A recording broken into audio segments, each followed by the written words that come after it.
right, I'm super hyped to talk to you guys about this feature because I think pets are something that pretty much everyone that plays World of Warcraft probably has a pet in some way, shape, or form. I don't think not necessarily everyone is a collector and has all the achievements, but it's definitely something that I think everyone knows what it is, and it's a feature we definitely felt like we could expand upon and offer some new gameplay. Whoa.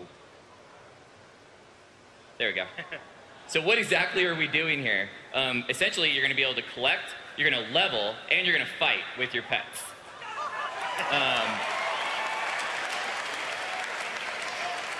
So we're going to go through all of these in a little bit more detail, but first some key elements. First of all, it's accessible to everyone. We didn't want it to be a feature that was locked to the max level that only a few people would get access to. We wanted it something to be that everyone could do. So you'll be able to start this at a really low level and start collecting pets, leveling them up, and building your team.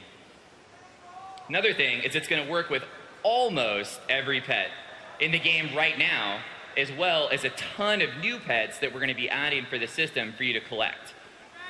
So for all you people already out there that already have, say you've got 100 pets, you know, most likely almost all of those pets are going to work with the system right when you get it. Now granted, you're going to have to level them on your own, but they'll still be able to work with the system. It's also going to be a lot of customization, things like being able to name your pets, things like being able to have different ones, giving them individual abilities. We'll get into that more in a little bit. So as far as collection goes, how does that work? Like I said, it's going to work with your existing pets. So a lot of people are going to start the system and already have a pet to start with and get it going.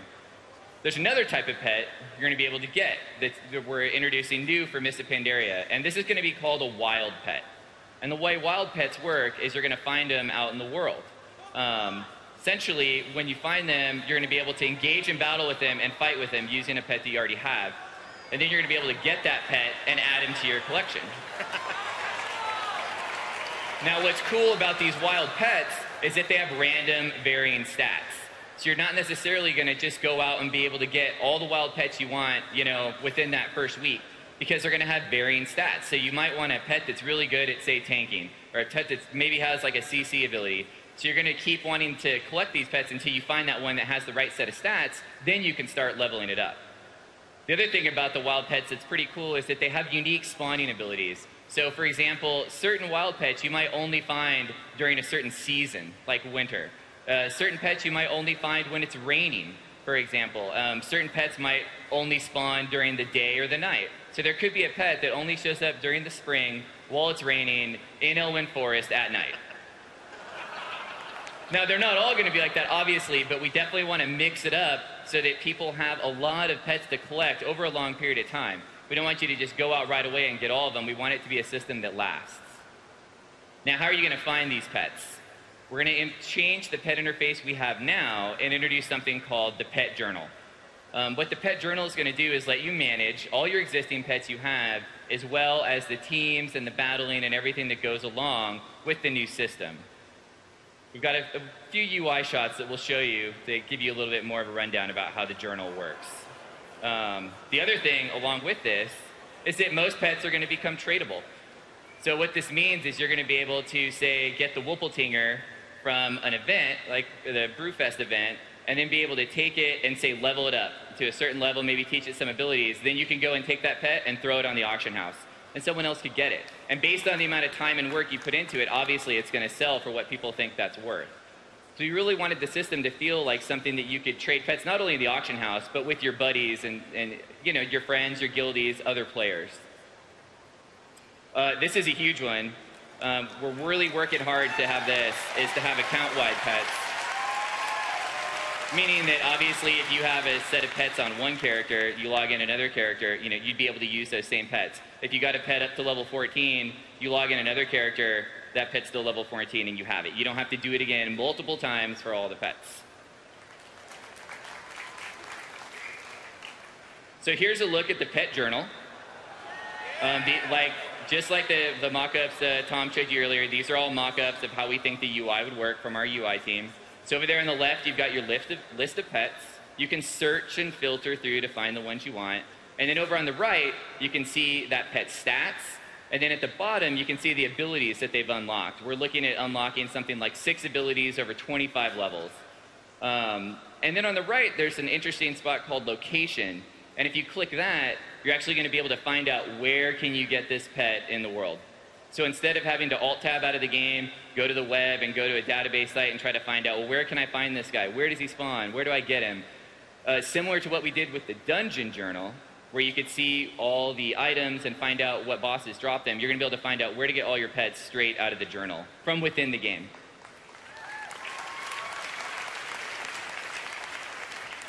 So now you've collected some pets, you've got a good amount of them, you're managing them, now you've got to level them. How do you do this?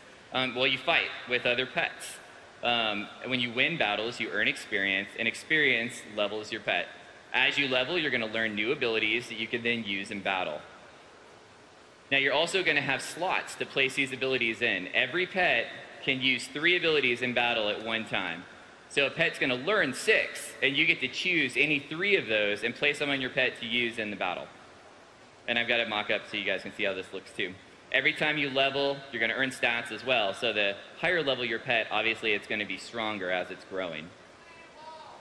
Now you're going to be able to level multiple pets because you're going to want to build a team. You don't want to just take one pet and get them all the way up. You might want to take a couple pets and level them all up together so that you can have a team of pets that are at similar level. So here's a look at the team interface. So this is also within the journal, it's just a different tab. And so here we've got a team. This guy has 2 pets on his team, and you can see those 3 slots for abilities where he's dragged an ability in. And those are the abilities that when this pet goes into battle, that's what shows up on the bar, and you can press that ability to use it. So over on the left, these are the pets and their level, and then on the right, you just drag them over, and that's how you would build a team. Now, how does the fighting work, right? So now you've got a pet, you've leveled them up, you want to actually fight against someone and use all this stuff that you've been earning. So you're going to be able to fight both in PvE in the world against the wild pets, but you're also going to be able to fight friends and possibly enemies using the PvP battle as well. One thing that's different, it's going to be turn-based. So we wanted to slow things down a little bit from WoW combat. WoW combat's super fast. You know, people can sometimes die in like 15, 20 seconds right away. So we wanted to introduce something that felt a little different, could slow it down, and it's something that's a little bit more of a thinking game. So mechanics-wise, you know, it's not going to be something that's going to move so quickly, you're not necessarily going to miss it or know what happened. So we wanted to give something that felt a little bit different. So it could be, you know, just people that might want to focus on that could have a different piece of content to focus on. Kind of like we were saying earlier, that we want content for everyone. We want to have a feature that a lot of different people could play, not just something that's for a small segment of the population. So you're going to fight with a team of 3, and we're going to allow you to queue. Just like we have dungeon queuing, you know, you'd be able to queue up and go against another group, and we'd look at the level of their pets so we could make sure that we put you against other pets that were within the same range. So hopefully you'd have a fight that feels something about the level that you could handle. So here's a look at what it would look like. This is just a mock-up.